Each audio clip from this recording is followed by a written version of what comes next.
I just want to say that Marina Mabrey is a bum, and I own her. She shoved me like that was going to change the score. Obvious ejection. An obvious ejection. Marina Mabrey, look in the mirror. The reason that you're going to have any money before the end of your career is number 2-2.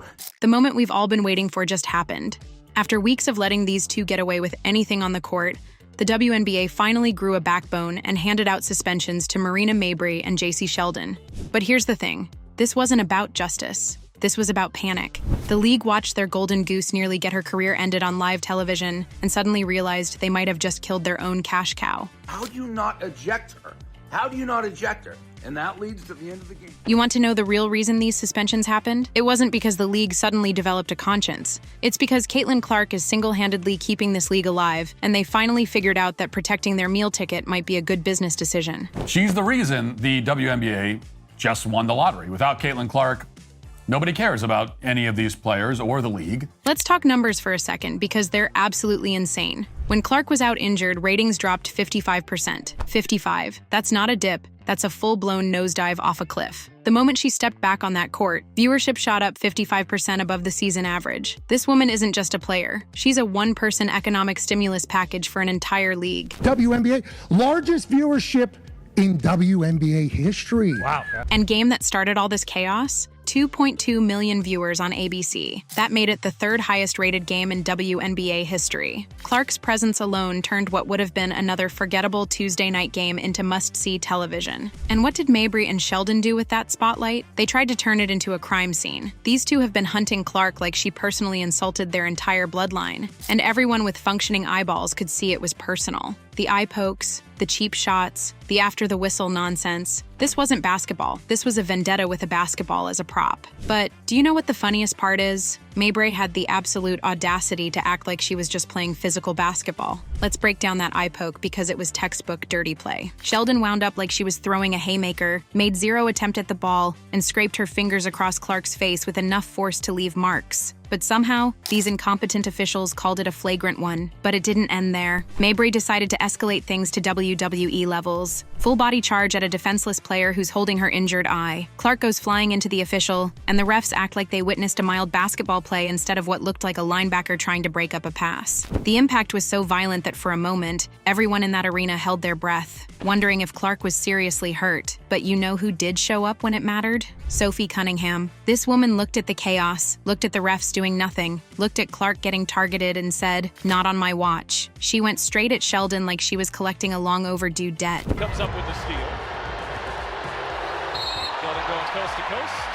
And here's we got another. Sure, she got ejected, but she did what teammates are supposed to do. She put her body on the line and sent a message that was heard around the league. You want to target our star? You're going to have to go through all of us. That's the kind of teammate energy that builds championship cultures. And Sophie earned legendary status that night. The contrast was stark. While the refs were twiddling their thumbs and the commissioner, Kathy Engelbert, was playing hide-and-seek, one player stepped up and showed what real leadership looks like. Right now, the league is trying to spin this suspension announcement like they care about player safety. But let's be real, they were probably looking at their financial projections and having panic attacks. There is no woman who should negate mentioning Caitlin Clark and what Caitlin Clark is doing for the game. What happens if Clark gets seriously injured? What happens if she decides she's had enough of being targeted and considers playing overseas where she'd be treated like royalty? The financial implications would be catastrophic for a league that was already struggling before she arrived. Mabrey averaging 9 assists means absolutely nothing if she's out here trying to end careers. Statistics don't matter when you're playing like a goon.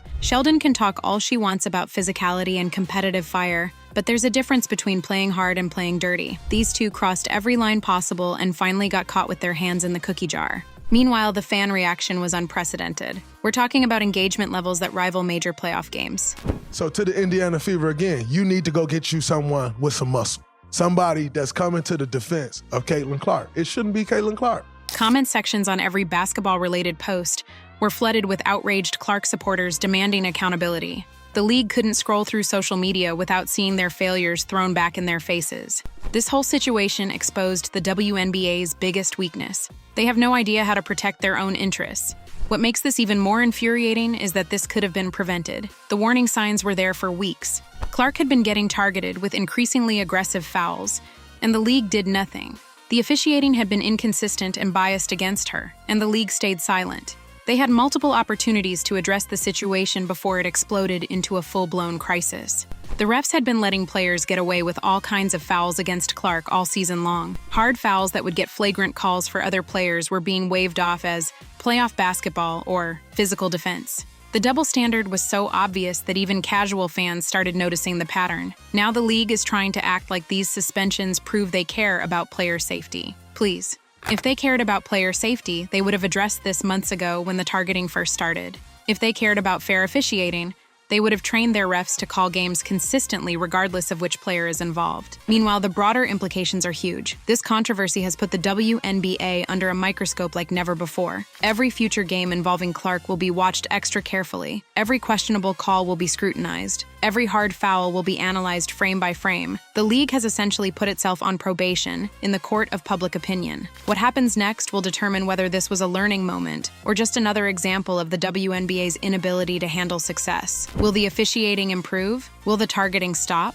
Will the league actually protect its biggest stars going forward? Or will this be forgotten in a few weeks when the next controversy erupts? The pressure is on like never before. Clark fans are watching every move. Media outlets are paying attention. Social media is ready to explode at the first sign of continued bias or poor officiating. The league has painted itself into a corner where they have to do better or face even more devastating criticism. And let's talk about what this means for Clark herself. She's now officially the most protected player in the league, which is how it should have been from day one. Any future attempts to target her will be met with immediate and severe consequences. The league has essentially admitted that she's too valuable to lose to dirty play. But here's the question that's keeping league executives up at night. What if this was too little, too late? What if Clark decides she's tired of being a target and considers her options? Overseas leagues would pay her millions and treat her like the superstar she is. The financial and cultural loss would be devastating for the WNBA. The league is walking a tightrope now. They need to maintain the physical, competitive nature of basketball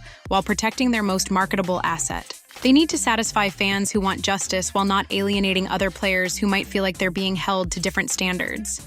It's a balancing act that will define the rest of the season. But for now, justice has been served. Mabrey and Sheldon are watching from home instead of trying to end careers on the court. Clark can play basketball without worrying about getting assaulted every time she touches the ball. And fans finally have proof that their voices matter when they speak up loud enough and long enough. The message has been sent loud and clear. You can't target Caitlin Clark without consequences anymore. The golden era of getting away with dirty play against the league's biggest star is over. And honestly, it's about time. Now, would you do me a favor? Hit the subscribe button if you haven't done so already for more takes on the WNBA drama that the mainstream media won't give you. Because trust me, this story is far from over, and the next chapter is going to be wild. Thanks for watching.